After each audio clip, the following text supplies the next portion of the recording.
A warm welcome to everyone in the anesthesia classes. The topic that we're going to cover today is pulmonary artery catheterization. When we talk about this topic with respect to NEET PG, this topic compromises of certain specific questions, and thus we are going to emphasize only on those key points which are needed at this level. See, as the name suggests, pulmonary artery catheterization, it means an intravascular catheter will be put into your main pulmonary artery via a central vein. The vein could be your internal jugular, subclavian or femoral vein. Through that vein, the catheter will go towards the right side of the heart, and eventually the tip of the catheter is going to lie in your pulmonary artery, the main pulmonary artery. Moving on, it is an intravascular catheter. The thing that you all have to remember is that the tip of the catheter you're going to put will lie in the main pulmonary artery. Okay. This is how the catheter enters through the central vein of the body into the right atrium, via the tricuspid valve into the right ventricle, and eventually into the pulmonary artery. I hope you all remember that pulmonary artery carries the venous blood or the deoxygenated blood in the body, and from here the blood is now going to go into your lungs, and eventually your oxygenated blood via your pulmonary veins is going to enter your left side of the heart. This is the pictorial representation of your pulmonary artery catheter. Now let's see this catheter. This is the distal lumen of the catheter. The total length of this catheter is 110 centimeter. See, in this very video, I'm going to tell you only about the key points. So whatever I'm telling is something which you all have to remember regarding this PACs. The length of the pulmonary artery catheter is 110 centimeter. The size is from 7.5 to 8.5 French. All the catheters have an introducer along with it, which is used to introduce the catheter. The size of the introducer is going to be more than 1 French above the size of your catheter. These catheters have a sleeve on them. This is the sleeve. The purpose of the sleeve is asked. The purpose of the sleeve is to maintain antisepsis. That is an aseptic technique for introduction of this catheter, and also for the manipulation of the catheter if needed is done via using this sleeve. This is a multi-orifice catheter. Generally it has quadruple orifice, that is 4 orifice it has. 4 orifice. This is a balloon which is present at the tip of the catheter. The volume that is needed to inflate this balloon is hardly 1.5 ml. Please remember, the volume of this balloon is just 1.5 ml. If you look at this catheter, at every 10 centimeter, you will have a thin line, and at every 50 centimeter, you are going to have a thick line. A thin line will be present at every 10 centimeter, and a thick line will be present at every 50 centimeters. Now moving forward to the various ports that are present in the pulmonary artery. See, these are the various ports, and as we're discussing the ports, so I'll be telling you about the uses of the pulmonary artery catheter also, because it will be very easy for you to relate to it. The first part, the pulmonary artery distal lumen. This is the distal lumen. What is the use of this distal lumen? The first use is that this distal lumen is connected to your pressure transducer. Thus, it helps us to know about the pulmonary artery pressures, which helps us in diagnosing the pulmonary hypertension. I repeat, the use of PA distal lumen is attachment to a transducer, and thus helping us in knowing the pulmonary artery pressure, the first. The second is that via this distal lumen, we can withdraw a sample of mixed venous oxygen. And as I hope you all remember, that mixed venous oxygen sample is a marker for tissue perfusion. The normal value of this sample has to be around 75% oxygen. I'll repeat the same. When the arterial blood reaches your tissues, the oxygen level is around 95% in your arterial blood. Your tissue uses certain amount of oxygen, and what is left goes to your venous blood. Normally it is 75%. But if it is less than 75%, it means that your tissue is utilizing more and more oxygen, which could be a marker that yes, your supply is less than what the tissue is demanding, and eventually it can lead up to anaerobic metabolism and eventually heading towards lactic acidosis. So this is the mixed venous oxygen sample, or the mixed venous oxygen is the best marker of your tissue perfusion. The source of mixed venous oxygen is your pulmonary artery catheter. Done? The second part which you can see is this balloon. What this balloon does is, when you inflate this balloon, as I've already told, this resides in your main pulmonary artery. There is a column of blood that is stopped here, and the pressure that this column of the blood exerts is known as your pulmonary artery occlusion pressure or pulmonary artery capillary wedge pressure. The normal value of this pressure is 4 to 12 millimeters of mercury. And what is the importance of this pressure? This pressure tells us indirectly about your left side filling pressure, because I've told you that eventually this blood is going to go via your lungs into the left atrium. This pressure let us know about the left sided filling pressure. That is your pulmonary artery occlusion pressure or pulmonary capillary wedge pressure. Now the third part that comes is, which is around 4 centimeter proximal to this distal lumen, is the thermistor. As the name suggests, it has two main functions. First, thermistor gives us the core body temperature. The most accurate device for giving the core body temperature is your pulmonary artery. This is the gold standard, but it is invasive, thus it cannot be used in each and every patient. But this is the gold standard for core body temperature. But if asked which is the most commonly used site, that is your distal esophagus. The most commonly used is distal esophagus, but the gold standard always remains your pulmonary artery. Can you name two more sites where the core body temperature can be measured? One is your tympanic membrane and the second is your nasopharynx. That also correlates with your core body temperature. The second function of this thermistor is it helps us in knowing about your cardiac output. It helps us in knowing the cardiac output. What actually happens when you're calculating the cardiac output? There is a proximal injectate port. Injectate means something, an injection is given. Very rapidly an injection is given. Okay. This injectate port, via this, we introduce a thermodilution fluid. A cold thermodilution fluid is introduced, and when this cold thermodilution fluid comes, some temperature changes can be seen in this fluid because of the cardiac output of the body. Because of the cardiac output, there are certain changes which are visible in this temperature of this fluid.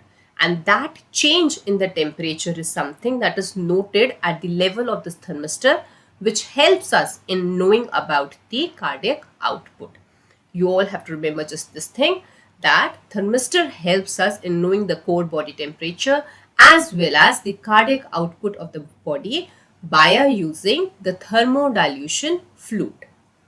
Okay, this is the use of your thermistor. Now coming over to all these ports, The first very port, proximal injected port, I've already told you, it is around 30 centimeter proximal to your distal lumen via we give a rapid thermodilution fluid. The other is the proximal infusion port. And as the name suggests, infusion port means via this port we can give the drugs, your vasopressors and your fluids. Then we have the thermistor connector I've already told about you, the PA distal lumen, which is for the pulmonary artery pressure plus for sampling of the venous oxygen. Lastly, we have a balloon lumen which helps us in inflating the balloon. The volume I've already told, 1.5 ml. And lastly, this part is known as the introducer part through which the pulmonary artery is introduced. And this is a side port which can be used for infusion of fluids but never the drugs. So this is an overall picture of how your pulmonary artery catheter is going to function. Most of this I've already told you. It's a quadruple lumen catheter. It has a pressure transducer attached to it, because of which we are able to get the pressures of your pulmonary artery and even the pressures of your right atrium and right ventricle.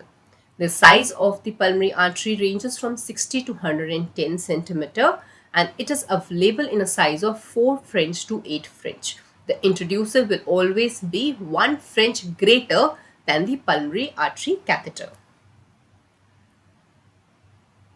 Now, see what our pulmonary artery catheter actually gives on the monitor is a pressure waveform. This is going to give us a pressure waveform.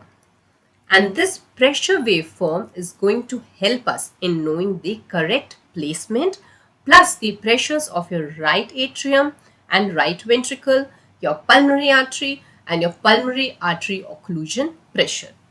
Now, as the catheter is moving from your central vein to your right atrium, the systolic pressure of the right atrium is 3 to 5 mmHg.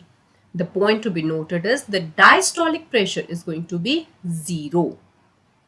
When your pulmonary artery catheter is in the right atrium, the diastolic pressure is going to be 0. Then slowly via the tricuspid, it is going to come to your right ventricle.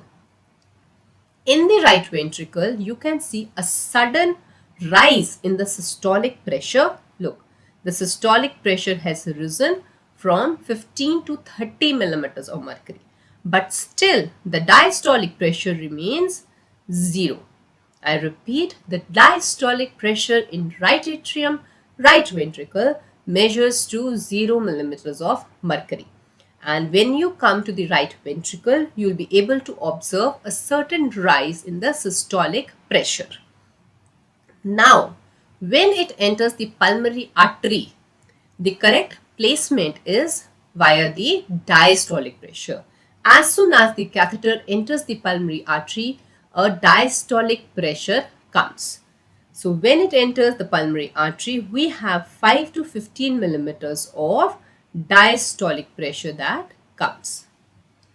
So the correct placement of the pulmonary artery catheter can be via the presence of the diastolic pressure first, and second is the appearance of the dicrotic notch. This is the dicrotic notch that is present.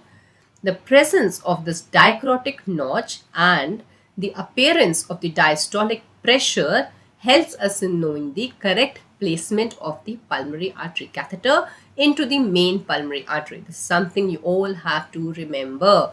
The two things that help us in knowing that whether our catheter is correctly placed or not is the presence of a diastolic pressure. Second is the appearance of your dicrotic notch. And eventually, when we inflate this bulb, what we get is pulmonary artery occlusion pressure. The normal value of it is 4 to 12 millimeters of mercury. Now moving forwards over the uses of the pulmonary artery catheter. First, I've already told it helps us in knowing the pulmonary artery pressure, so helps us in diagnosing the pulmonary hypertension. Second, it helps us in distinguishing the etiology of shock, because you can know your mixed venous oxygen saturation, and thus you can decide whether it is a septic shock or a cardiogenic shock. This is the best site for taking the mixed venous blood sample. Okay, the example for this is, then if the pulmonary artery occlusion pressure is high, it means the patient is suffering from a cardiogenic shock. And if it is low, it means the patient is suffering from a septic shock. This helps us in distinguishing between the various kinds of shock. Then it helps us in knowing the volume status. I have already told you, as it is the function of the thermistor that is present. So it helps us in knowing about the cardiac output and the stroke volume by using your ice cold thermodilution fluid, or the second thing that can be used is your dye dilution. The dye that is used to calculate your cardiac output is indocyanine green or lithium. This is something which you all have to remember. The dye that is used to calculate the cardiac output is indocyanine green dye. And the principle on which the whole of these calculations are based on is the Fick's principle. It is the Fick's principle. Now this is a star question, both of them. The first, is there any non-invasive method of calculation of your cardiac output? Yes, and the method is known as transpulmonary thermodilution, which is a non-invasive technique to know about the cardiac output. And if the question states which is the best clinical method for knowing about the status of your cardiac output, it is your urine output. The best clinical guide for the cardiac output or the volume status of a patient is its urine output, which is at least 0.5 ml per kg per hour. This is the minimal amount of urine that is required in a normal patient. Then this catheter is going to help us in determining the intracardiac pressures, the right atrium, the right ventricle, plus the valvular abnormalities also, that is some abnormality of the tricuspid valve or the pulmonary valve. Then it can help us to estimate the pulmonary capillary wedge pressure, which is an indirect assessment of the left-sided filling pressure. It is the gold standard for the core temperature monitoring. It helps us in distinguishing between the cardiogenic and non-cardiogenic pulmonary edema. If the pulmonary artery occlusion pressure is less than 18 mmHg, it means the problem is non-cardiogenic. Your cardiac status is fine. It is the respiratory system that is responsible for the pulmonary edema. If the pulmonary artery occlusion pressure is more than 25 millimeters of mercury, this will emphasize that it is cardiogenic in origin. The same was with the shock also. If there is a high pulmonary artery occlusion pressure, it means cardiogenic, and if it is low, it means non-cardiogenic shock. The same goes with the edema. If it is high, it will mean a cardiogenic edema, and if it is low, it will mean a non-cardiogenic edema. Then it helps us in evaluation of the pericardial illnesses like cardiac tamponades or constrictive pericarditis.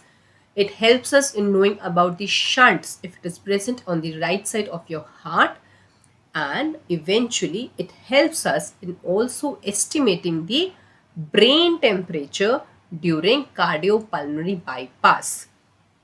But a star question here I want to let all of you know is that the best estimation of brain temperature during this is your tympanic membrane temperature.